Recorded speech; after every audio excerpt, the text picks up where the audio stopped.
আজকে আমি ঘরোয়া পদ্ধতিতে একটা পিঠা বানাবো, যেটা ছোট বাচ্চাদেরকে অনেক মজাদার করে তুলবে খাওয়ানোর জন্য। বাচ্চারা অনেক সময় বাড়ির পিঠা বানানো খেতে চায় না, তো আজকে আমি 3 রকমের সবজি নিয়েছি এবং এখানে নিয়েছি আটা। এই 3 রকম সবজি দিয়ে আমি কালারিং পিঠা বানিয়ে দিব, যেন ওরা খুব মজা করে খেতে পারে। তো এখন আমি এই রঙগুলো বের করে নিব। ভালোভাবে আমি প্রথমে সাদাটা বানাই দেবো, সেই জন্য ভালোভাবে জল ফুটবে, তারপরে আটাটা দিব, তারপরে এটা জাল দিতে হবে।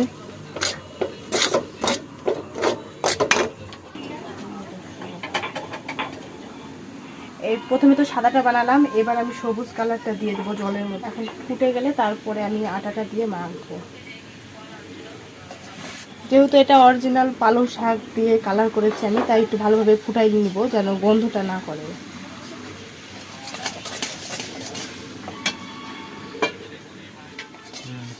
এবার আটা দিয়ে ভালো করে আমি মাখাই নিয়ে দেবো,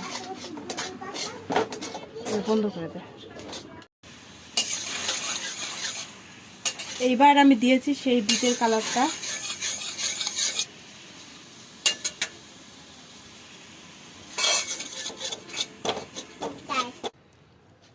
আমি এখানে 1 চামচ ঘি নিয়েছি, এগুলো এখন উপরে ভালোভাবে মাখিয়ে দেবো।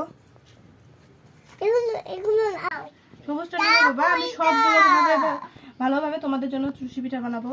আর একবারে অরিজিনাল হচ্ছে সবজি দিয়ে বানিয়েছি, যেটা বাচ্চাদের স্বাস্থ্যের জন্য অনেক ভালো।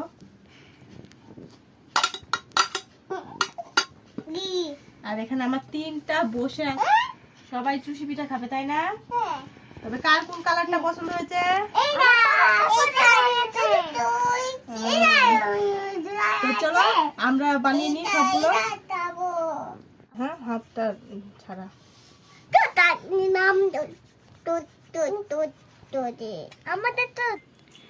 তো আমি এখানে সব চুষিগুলো বানিয়ে নিয়েছি। এখন এখানে দুধটা জাল দিব, তারপর দুধে দিব। দুধটা ভালোভাবে বলক তুলবো। আর এখানে আমি তেজপাতা, 2টা সাদা ফল দিয়ে দিয়েছি। দুধটা ভালোভাবে জাল দিয়ে নিয়েছি। এবার আঁচটা কমিয়ে দিয়ে আমি পরিমাপ মতো চিনি দিয়ে দেবো। তোমরা তোমাদের যেরকম মিষ্টি খেতে চাও সেই রকম চিনি দিয়ে দেবা। এখানে স্বাদ বাড়ানোর জন্য এখানে গুঁড়া দুধটা আমি ভালোভাবে একটু জল দিয়ে মিশিয়ে নিয়েছি, যেন অনেক টেস্টি হয় সেই জন্য।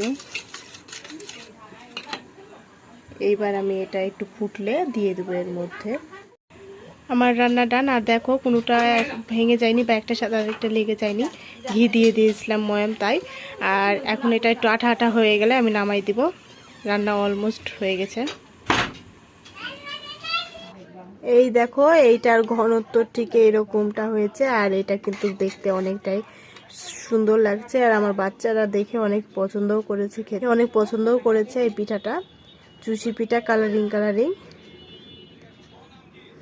তো চলো আমি তোমাদেরকে একটু খেয়ে দেখাই।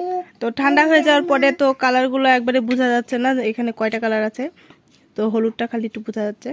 এটা কিন্তু বাচ্চারা অনেকটা ভালোভাবেই খাবে, কারণ এটা অনেক টেস্টি আর মজাদার আর হেলদিও, যেহেতু এখানে অনেক সবজির রং করা হয়েছে।